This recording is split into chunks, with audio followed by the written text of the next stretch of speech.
অংশ সাব্বির রহমান ট্যাগলাইনে আপনারা দেখছেন, তিনি কি বিশ্বকাপে বাংলাদেশ দলের মিডল অর্ডারে খেলতে যাচ্ছেন? সেই ডিসকাশনে আসছি। প্রথমে টপ 4 নিয়ে ডিসকাসটা করতে চাই। দেখুন, বাংলাদেশের প্রথম 4টে স্পটে যারা খেলেন নাম্বার 3 ছাড়া বাকি জায়গাগুলো চেঞ্জ হয়। সাইফকে আমরা কখনো দেখি নাম্বার 4-এ, কখনো নাম্বার 3-তে, লিটন কুমার দাস না থাকলে। কখনো আমরা দেখি সাইফকে ওপেন করতে, এবং লাস্ট ম্যাচে আমরা দেখেছি পারভেজ হোসেন ইমন, তিনি নাম্বার 4-এ ব্যাট করেছেন। পারভেজ হোসেন ইমন যেই ম্যাচটায় নাম্বার 4-এ ব্যাট করলেন, ঠিক তার আগের ম্যাচে হি ওয়াজ দ্য ওপেনার, এবং দুটো ম্যাচেই তিনি কিন্তু একটাতে অপরাজিত ছিলেন, 30+ রান করেছেন, আগের ম্যাচেও কিন্তু ভালো করেছিলেন। সো টপ 4-এ কোনো চেঞ্জ আসছে না। শাফল করে যদি খেলানো হয় তাহলে এই যে 4জন ব্যাটার, তানজিদ হাসান তামিম, পারভেজ হোসেন ইমন, সাইফ হাসান এবং লিটন কুমার দাস, তারাই চেঞ্জ করে করে খেলবেন। এটা নিয়ে কোনো ধরনের সংশয়ের সুযোগ নেই। টপে কারা ব্যাট করবেন, 1 আর 2 কারা হবেন, সেটা নিয়ে অনেক ডিসকাশন হবে, অনেক পরিকল্পনা হবে, according to the atmosphere, according to the opponent, according to the field, সবকিছু মিলিয়ে অনেক কিছু হবে। বাট প্রথম 4টা স্পট ফিক্সড। নাম্বার 5 কে সব ঠিক থাকলে, ইনজুরি সংক্রান্ত কোনো হঠাৎ বাধা না আসলে, তাওহিদ হৃদয় নাম্বার 5। আমরা অনেক আলোচনা করি, সমালোচনা করি। তাওহিদ হৃদয়ের ক্যালিবার নিয়ে সমালোচনার অন্যতম একটা কারণ এটা হচ্ছে লিটনীয় প্রবলেম।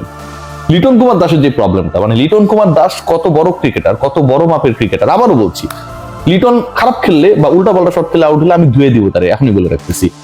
সেই জিনিসটা, সেই বিশ্বাসটা তার মধ্যে আমার কাছে মনে হয় যে তুলনামূলকভাবে কম। লিটন কুমার দাস অন্যরকম একজন ক্রিকেটার, অনেক ক্ষেত্রে এত বাজেভাবে এক্সিকিউট করে, মনে হয় যে তিনি বিশ্বাস করেন না যে তিনি কোথায়। ওয়ার্ল্ড একজন টপ ক্রিকেটার লিটন কুমার দাস এখনো হবার সুযোগ রয়েছেন, বাট আরো আগে আরো ডমিনেটিং হতে পারতেন, শুধুমাত্র বিশ্বাসের অভাবের কারণে। সো লিটন কুমার দাসের সমস্যাটা তাওহিদ হৃদয়ের মধ্যে। ভালো ক্রিকেটার, সব দিকে শট খেলতে পারেন, কারো মতো রেডিমেড প্রোডাক্ট না। বাংলাদেশের হয়ে আপনারা খেয়াল করে দেখবেন যে তাওহিদ হৃদয় কিন্তু গত কয়েকটা সিরিজে ফর্মে ফেরার চেষ্টা করেছেন, যেই ফর্মহীনতা তার ছিল। শ্রীলঙ্কার এগেইনস্টে সেই নকটা যথেষ্ট ভালো ছিল, বাংলাদেশকে জিতিয়েছিলেন। সো তাওহিদ হৃদয় নাম্বার 5, এটা নিয়ে কোনো ডাউট নেই। এবং প্রত্যেকটা বিপিএল এ তাওহিদ হৃদয় ছন্দে থাকেন। 92 লাখ টাকায় রংপুর রাইডার্সে তিনি গেছেন, সবশেষ 3 আসরে তিনি 3টা দলের হয়ে খেলেছেন, এবং প্রত্যেকটা দলের হয়ে তাওহিদ হৃদয় যখনই খেলতে নেমেছেন, সেটা হতে পারে বরিশাল, সেটা হতে পারে কুমিল্লা, সেটা হতে পারে Sylhet, he did his best. Bangladesh premier league BPL আবারও আসছে, সেখানে ভালো করে সেই প্রিপারেশন, সেই কনফিডেন্স নিয়ে Towhid Hridoy is going to get a chance national টিমের হয়ে খেলার জন্য in the world cup. So 5টা স্পট নিয়ে কোনো কথা নেই। Number 6, Bangladesh ultimately they can able only 6 batters. কারণ টপ 6-এ যে নামগুলো আমি বললাম, বা টপ 5-এ যে নামগুলো বললাম, এটার সাথে 6 নম্বরে যেই যুক্ত হন না কেন, সেটা হতে পারে নুরুল হাসান সোহান, সেটা হতে পারে শামীম হোসেন পাটোয়ারি, সেই নামটা হতে পারে আমাদের অতি পরিচিত গুরুত্বপূর্ণ ক্রিকেটার সোহান এবং শামীমের সাথে জাকেরের নামটা যেখানে উচ্চারিত হয়। যেই হোক না কেন, এরা কেউ বোলিং অপশন না। সো টপ 6-এ আপনার বোলার যেহেতু নাই, লাস্ট 5-এ you have to make sure that 5 bowlers will be there. So Bangladesh 6 জন ব্যাটারি খেলাতে পারবে, 5টা স্পট ডান। 6 কে হবে সেই আলোচনায় পরে আসছি। বোলিং ডিপার্টমেন্টে 3 জন স্পিনার স্পটটা একদমই ফাইনাল। রিশাদ হোসেন লাস্ট ইয়ারের highest wicket taker, and he is going to play in the Big Bash, যেটা অনেক বড় বাংলাদেশ দলের জন্য একটা, মানে কি বলবো, শুভকামনা জানানোর মতো, কনফিডেন্ট হবার মতো একটা ব্যাপার, যে বিগ ব্যাশ খেলে এসে সেখানে এক্সপিরিয়েন্স নিয়ে এসে কম্পিটিটিভ বিগ ব্যাশের একজন ক্রিকেটার ডিরেক্ট ওয়ার্ল্ড কাপে চলে যাবে, এটা অনেক বড় একটা ব্যাপার। সেখানটা রয়েছে শাক মেহেদি, শাক কিভাবে হচ্ছে অন্যদেরকে পাখি ঘুরাতে পারে সেটা আপনারা সবাই জানেন। রয়েছেন নাসুম আহমেদ।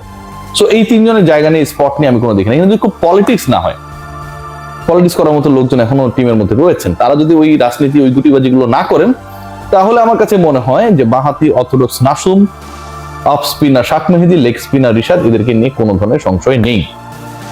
8টা স্পট চলে গেছে। 4 জন প্রিমিয়াম পেস বোলার কারা? মুস্তাফিজুর রহমান, তাসকিন আহমেদ, তানজিম হাসান, সাকিব, সাথে শরীফুল ইসলাম। আমি মনে করি সদস্যের স্কোয়াডে 12টা spot done.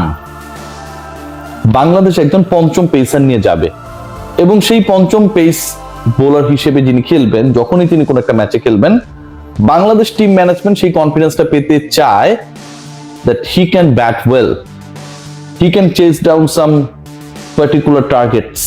He can hit some sixes and fours to make your score smarter. সেই জায়গাটায় আমার কাছে মনে হয় প্রমাণ করেছেন নিজেকে, দলে থাকার জন্য যোগ্য দাবিদার হচ্ছেন মোহাম্মদ সাইফুদ্দিন। পেস বলটা করতে পারেন, স্লগে ভালো বল করেন, মাঝে মাঝে উদার উদার মার খান ব্যাটিং এ যখন আপনি কোনো কিছু এক্সপেক্ট করবেন না।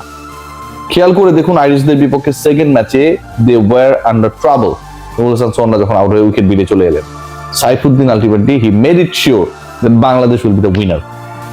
সো মোহাম্মদ সাইফুদ্দিন যদি খেলেন, একজন বোলার একজন ব্যাটার, আপনি দুটাই পেয়ে যাচ্ছেন। Spot number 13 is done. Spot থাকে আর দুটা, 5 জন ব্যাটার। ওই যে বলেছিলাম 6 এবং 7, অথবা 6 নম্বরের জন্য কম্পিটিশনটা কার মধ্যে? সাব্বির রহমান রুম্মান, তিনি কি বাংলাদেশ দলে ব্যাটিং ডিপার্টমেন্টে তাওহিদ হৃদয়ের মিডল অর্ডারের বিকল্প হতে যাচ্ছেন? সাব্বিরের ব্যাপারটা পুরোটা depends on his performance in the upcoming BPL for Dhaka. ঢাকার হয়ে সাব্বির যে খেলবেন, অ্যাটলিস্ট 10টা ম্যাচ খেলার সুযোগ রয়েছে সাব্বিরের। সেই 10 ম্যাচে যদি সাব্বির এক্সট্রাঅর্ডিনারি কিছু করে ফেলেন, সেই অ্যাবিলিটিটা রয়েছে, আমারও সেই আত্মবিশ্বাস রয়েছে, Sabbir Rahman will be chosen as the substitute of number 5.